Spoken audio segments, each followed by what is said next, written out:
Aleluia, glória a Deus. Dia 8 de março, Dia Internacional da Mulher. Venho aqui trazer a minha honra, o meu respeito e a minha homenagem a todas vocês, mulheres. Esse exército lindo de mulheres que já foi chamado, convocado pelo Espírito Santo para fazer parte do exército de Jesus. Que nós possamos continuar, perseverar. O estudo de hoje nos mostra o poder e a influência de uma mulher numa casa, num bairro, numa cidade, numa nação. Vemos Lucas capítulo 8, do versículo 1 ao 3. Jesus começou a percorrer as cidades e os povoados vizinhos, anunciando as boas novas a respeito do reino de Deus. Iam com ele os 12 apóstolos e também algumas mulheres que tinham sido curadas de espíritos imundos e curadas de enfermidades. Entre elas estava Maria Madalena, de quem ele havia expulsado 7 demônios. Estava também Joana, esposa de Cusa, que é o administrador do rei Herodes. Estava Susana e muitas outras mulheres que contribuíam com seus próprios recursos para o sustento de Jesus e dos seus discípulos.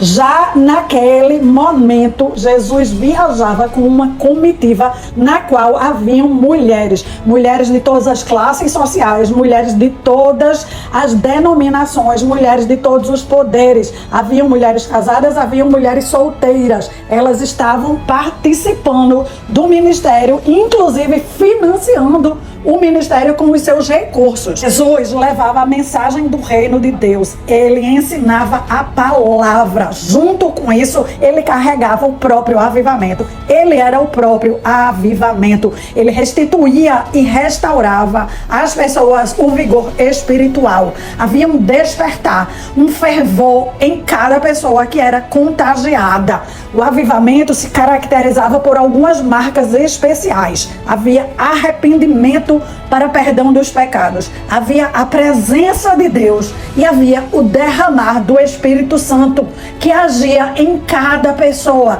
trazendo para aquela família o que era necessário de trazer. Se era cura, se era expulsão de demônios, se era libertação, se era salvação.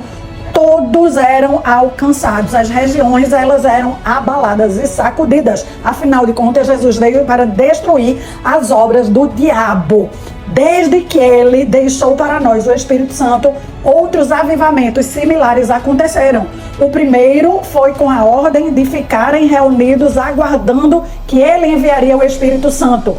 Todos ficaram reunidos no cenáculo dia após dia, por 40 dias, até que no dia número 40 o Espírito Santo veio e 120 pessoas receberam o batismo do Espírito Santo com evidência de orar em línguas estranhas, com evidência de falar alto, com evidência de alegria, de poder. Quero trazer para você também a história de Aimee Semple McPherson. Aimee foi criada assim no meio cristão, mas quando ela estava na adolescência, ela resolveu ir para o mundo. Ela estava nas festas, ela estava nas baladas. Quando passando por uma cidade, naquela cidade estava tendo um avivamento. E com o pai, ela frequentou aquela noite de pregação. A palavra ficou dentro dela. Por 3 dias, ela voltou a ir para os bailes, querendo esquecer tudo que ela tinha ouvido, mas ela não conseguiu. Ela finalmente se rendeu a Jesus, passou a frequentar a igreja, estudar a palavra e orar. Daqui a pouco ela volta a se encontrar com aquele pregador que se apaixona por ela, discipula ela e pede a mão dela em casamento. Eles se casam e resolvem juntos levar a palavra aonde Deus os enviar. Deus os envia para a China. Eles fazem uma campanha, conseguem as passagens, viajam e neste momento a Aimee já era mãe de uma criança. Na China ela era uma pregadora junto com o seu marido, até que ambos adoecem de malária. Uma malária que para a Aimee foi muito severa, mas ela se recupera. Já o seu marido não se recuperou da malária, ali ele faleceu.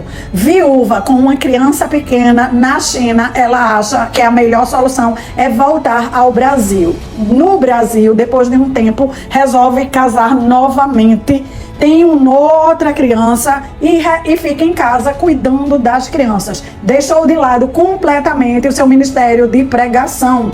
Foi quando caiu numa depressão e ficou gravemente enferma, até que foi socorrida ao hospital. Lá no hospital, ela ouvia constantemente uma voz lhe perguntando: tu irás, pregarás a palavra.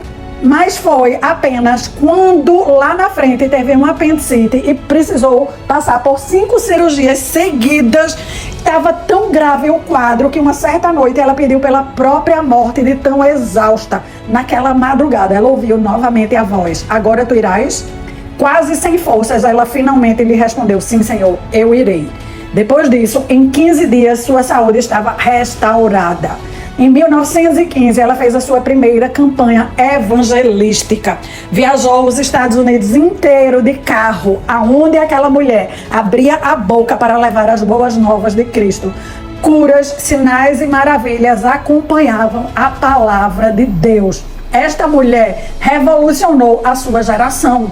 Ela própria resistiu ao chamado de Cristo. Ela própria duvidou da mulher à frente de um ministério. Mas neste momento foi ela que inaugurou um programa de rádio feminino. Passou a escrever livros. Fundou uma denominação cristã que existe até os dias atuais do Evangelho pleno. Ela revolucionou todo o mundo evangélico com o seu ensino, com as pregações e as curas. Vindo para os dias mais atuais, aqui no Brasil, uma história que retrata muito a cara do Brasil. Eu quero falar para vocês da missionária Edmeia Williams. Ela nem sempre foi uma missionária. Hoje ela é conferencista de renome internacional, tem um ministério consolidado, mas a história dela é muito semelhante à história de muitos brasileiros.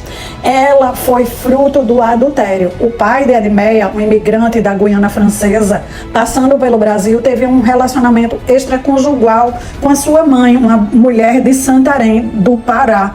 Ali foi concebida Edmeia. Por causa dessa história truncada, a infância de Edmeia foi turbulenta e ela virou uma criança vaidosa e soberba. Ela se achava melhor do que todo mundo. No fundo, ela se comportava assim, por ser uma alma amargurada, atormentada pela ideia de ser filha do adultério, ser filha do pecado. Tem os seus planos e os seus métodos. Edmeia encontrou apoio e amor na sua madrasta, uma mulher que serviu de exemplo para ela. Ela estudou francês, inglês, latim, formou-se em pedagogia, filosofia, psicologia, música, casou-se, teve uma filha, depois foi morar no Rio de Janeiro, depois foi morar no Iraque. Seu marido, um homem culto, um homem diplomata, mas proibia ela de ler a palavra de Deus. Um belo dia, Edmeia estava junto de uma pastora que estava com uma ovelhinha da pata quebrada. Olhando para aquela ovelhinha da pata quebrada, ela ouviu Deus lhe falar: eu também sou o teu pastor, Edmeia. Também sofro com a tua perna quebrada. Me deixa curar a tua dor.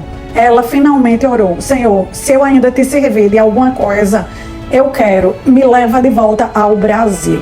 Ela sabia que no íntimo Deus tinha um chamado com ela, só que ela já tinha largado Deus fazia tempo. Quanto por fora mantinha uma postura de ser a mais inteligente, aquela que cultivava títulos, por dentro estava à beira de uma depressão. Encurtando uma longa história, finalmente Edmeia volta ao Brasil. Ela lhe escondia a Bíblia dentro do refrigerador, dentro do congelador, enrolava no saco plástico e botava lá, porque o marido perseguia ela. Várias vezes eu já tive a oportunidade de vê-la pregar pessoalmente e ela conta que chegou a engolir páginas. Quando ele chegava, que ela estava com aquela página lendo, memorizando, ela engolia para não ter que ouvir e não ter que presenciar tantas confusões que aquele homem fazia. Até que um dia Deus guardou o marido e a filha. Ali, Edmeia já tinha lido a Bíblia para mais de 10 vezes. Ela estava pronta para ir para as missões. Morando no Rio de Janeiro, ela e uma amiga tinham escolhido o Morro de Santa Marta. Eles iam começar a treinar as crianças para fazer parte de um coral. Aquele morro, um morro extremamente perigoso e violento, cuidado e cercado pelos bandidos, pelos marginais. A primeira vez que elas chegaram para subir o morro, elas se apresentaram aos marginais e apresentaram para eles qual era o projeto delas. Pediram autorização deles para poder subir o morro, visitando as famílias e falar sobre o coral. Foi naquele momento que Deus mudou o que estava dentro do coração de Edmeia, quando ela contemplou a realidade do morro. Quando ela chegava nas casas das famílias, ela percebeu que as crianças tinham direito a ir para a creche até os 5 anos de idade, mas depois dos 5 anos de idade não havia mais creche. E todas aquelas pessoas que trabalhavam no morro precisavam ir por trabalho, então as crianças ficavam largadas ao bel prazer, expostas a todo tipo de violência sem nenhum cuidado. Edmeia desceu do morro ciente que ela ia começar colocando uma creche, que ela iria colocar salas de aulas para que aquelas crianças, depois dos 5 anos de idade, tivessem onde ficar, enquanto suas mães estivessem no trabalho. Assim, Edmeia vendeu os seus bens. Assim, Edmeia comprou o primeiro lugar no qual abriu a creche. A amiga que subiu com ela, que iria montar junto com ela o coral, já desistiu do projeto, mas ela estava muito ciente do que ela ia fazer. Esta mulher está neste morro há 17 anos. Suas ações e projetos priorizaram as crianças que viviam em condições de vulnerabilidade, órfãos de doenças, órfãos de pai e mãe, vítimas da miséria, vítimas do abuso, vítimas da prostituição, vítimas das drogas. Aquele morro que a polícia não podia nem subir, que era uma área de guerra, uma miniatura do inferno, foi completamente rendido pelas orações de joelho de Edmeia Williams e das pessoas que trabalharam com ela e trabalham com ela até hoje. Morro de Santa Marta, quando Edmeia chegou lá para botar a casa de Maria e Marta, assim ela nominou a creche, era repleto de terreiros de macumba. A própria população daquele morro não tinha expectativas de mudança nem expectativas de melhoria. O trabalho de oração foi feito um dia após o outro, em unidade com o trabalho de ação social e o ensino na creche. Já há alguns anos, o Morro de Santa Marta deixou de fazer parte da lista dos morros violentos no Rio de Janeiro. Já não existem mais terreiros de macumba naquele lugar. Os antigos alunos, que hoje já são adultos e que cuidam de suas vidas, veem com frequência Edmeia e vão lá na casa de Maria e Marta receber o seu abraço. Nenhuma daquelas crianças se perdeu, graças a Deus, graças a uma mulher que botou o seu joelho no chão e que perseverou no seu trabalho. Ela tem o hábito de acordar às 3 da madrugada para orar e estudar a palavra de Deus. Ela conta que no início foram inúmeros os desafios. Quantas vezes ela teve que entrar na boca de fumo para pegar a sua aluna que não tinha vindo para aula naquele dia, porque ela tinha ficado presa como refém, porque não tinham pago pelas drogas e os bandidos queriam que ela pagasse com a prostituição. E ela enfrentava aqueles homens na palavra de Deus, no poder e na autoridade do nome de Jesus, resgatando aquelas jovens. Ela viaja hoje o Brasil e o mundo falando sobre o ministério de cura, de libertação, de resgate social, material e espiritual de Cristo. Você pode encontrar muitos vídeos de Edmeia Williams no YouTube e eu lhe aconselho a fazer isso. Se inspire com ela. Eu quero, com essa homenagem e com essa reflexão, trazer para nós a realidade que nós queremos mudar. Qual é a realidade que nós queremos mudar? Estamos morando num lugar cercado por terreiros de macumba, estamos morando num lugar cercado por bares, cercado por prostituição, cercado por crime, estamos morando num lugar cercado por vício. Qual é a cadeia de trevas que nós precisamos enxergar, que ou vamos nos ajoelhar para, humilhando-nos a Deus, juntos com o poder de Deus, do Espírito Santo e de Jesus, poder resistir ao diabo até o ponto que ele vai fugir de nós. Edmeia é uma inspiração para todas nós. Ela fez o diabo abandonar aquele lugar que por anos estava nas estatísticas do Brasil como o mais violento. Hoje, com tudo estruturado, ela botou o coral. O coral sempre esteve nos planos e nos propósitos de Deus. Foi Deus que tinha botado esse sonho em seu coração. Mas Deus, antes de concretizar o sonho do coral, precisava concretizar o sonho de cuidar daquelas crianças que estavam sem algum cuidado. E levou aquela mulher lá para enxergar. Alguma mulher precisa enxergar a necessidade. Alguma mulher precisa pagar o preço. Eu quero lhe convocar para que você seja a mulher que enxerga a necessidade da sua casa, a necessidade da sua família. Para que você assuma o compromisso com Jesus de pagar o preço. Qual é o preço que Jesus vai lhe pedir? É entre você e Ele. A disposição Ele vai lhe entregar. O cordeiro Ele vai lhe entregar. O que quer que seja que Ele vai pedir a você, Ele vai lhe capacitar para que você seja capaz de entregar. Mas você precisa fazer a sua parte. A maioria de nós quer o milagre instantâneo, que é a oração que cure e sare e restaure imediata. Quando falamos em pagar um preço, nós nos trememos. Mas a realidade é que Deus trabalha de formas diferentes. E que se não estivermos dispostos a pagar o preço, vamos continuar nos iludindo e pulando de galho em galho atrás dessa tal oração miraculosa, ao invés de já estarmos construindo aquilo que nós queremos viver. Que nesse dia da mulher, você se sinta uma mulher capaz, que você se sinta uma mulher corajosa, que você se sinta uma mulher cheia da unção de Deus para conquistar a terra prometida do bem-estar e da sua descendência. Que você seja essa mulher que levanta as mãos e diz: eis-me aqui, Senhor, estou aqui e continuarei aqui, envia-me a mim onde precisar. No momento é na minha casa que o Senhor está precisando, pois aqui eu vou pagar o preço. Louvado seja o teu nome, confio que o teu Espírito estará comigo em todo o tempo. É assim que eu tenho dito ao meu Deus, é assim que eu te convido a se juntar a mim e dizer ao nosso Deus exatamente: envia-nos, Senhor, envia-nos a nós, primeiro a nossa família e também a todas as famílias da terra, que o Senhor quer alcançar através do nosso trabalho, através das nossas orações, através das nossas intercessões, através das nossas declarações, através do nosso preço, através dos nossos ofertas,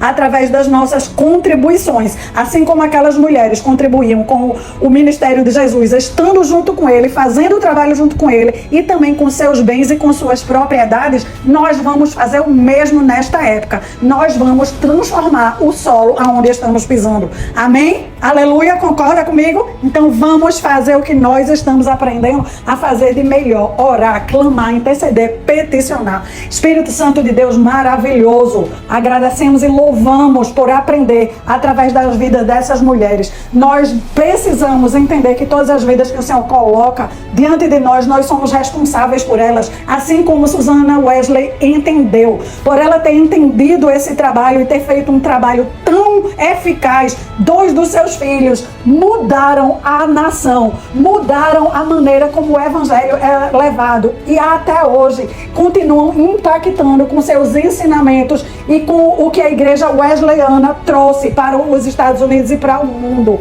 Igual a Aimee, assim que ela conseguiu vencer os problemas que estavam dentro do seu coração, assim que ela parou de resistir e disse que ela iria, ela se colocou como voluntária para que o Espírito de Deus a enchesse, e nas suas mensagens evangelísticas haviam curas, sinais e maravilhas. Ela se colocou como uma mulher que rompia barreiras, que foi pioneira na rádio, foi pioneira a montar uma igreja na qual a mulher estava na liderança, foi pioneira em trazer a mensagem quadrangular, que abrange 4 aspectos: Cristo cura, Cristo salva, Cristo liberta e Cristo prospera. Esta mulher revolucionou a maneira das boas novas serem propagadas. E vimos também a história de Edmeia, na qual ela se dispôs finalmente a dizer a Jesus que iria fazer aquele trabalho que já queimava em seu coração.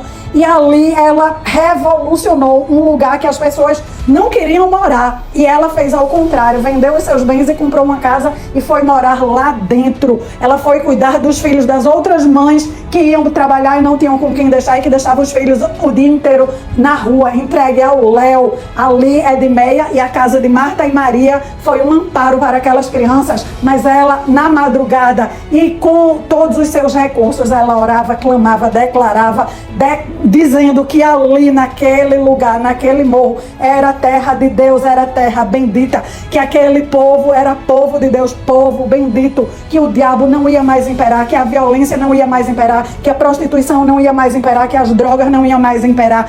Naquele lugar não há mais bandidos, naquele lugar não há mais terreiro de macumba, não há mais o ocultismo, por causa da determinação e da oração de uma única mulher. Senhor, nós queremos ser como essas mulheres. Por favor, Senhor, eu coloco a minha vida e a vida de cada uma das minhas irmãs. Cada um agora está dizendo: nós queremos, Senhor. Nós queremos, Senhor. Por favor, usa-nos, Senhor. No Dia Internacional da Mulher, nos marca com o batermo do Teu Espírito Santo, nos marca com a revelação da Tua Palavra, nos marca com esse clamor e esse queimor no nosso coração, com essa mensagem que está fervendo dentro de nós. Nós queremos ser agentes de mudança na nossa casa, na nossa família, no nosso trabalho, na nossa cidade, nos lugares aonde o Senhor nos leva. Eis-nos aqui, Senhor. Envia-nos a nós. Nós precisamos ser capacitadas por Ti, precisamos ser ensinadas por Ti, precisamos ser curadas por Ti, precisamos ser apoiadas por Ti, precisamos ser encorajadas por Ti, precisamos ser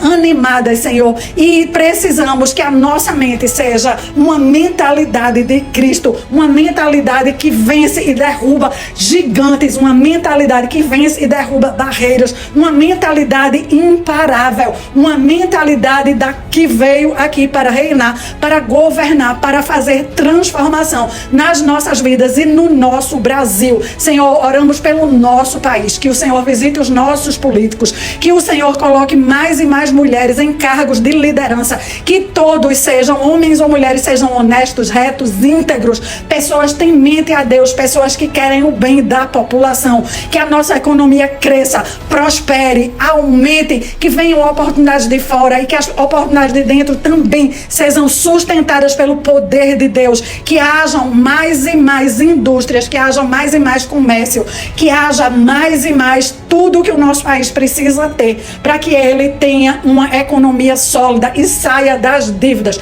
Senhor, eu oro pelo povo brasileiro que seja alcançado, que mais e mais pessoas sejam alcançadas pelas boas novas, pela revolução, que nós possamos nos arrepender de estarmos só assistindo, de sermos só pessoas passivas, que nós agora tenhamos uma mentalidade e uma vida ativa na qual nós fazemos parte da mudança, na qual nós oramos, declaramos e proferimos os decretos divinos, mudando a nossa realidade, mudando a realidade da nossa nação, mudando a realidade que vamos entregar aos nossos filhos e netos e bisnetos.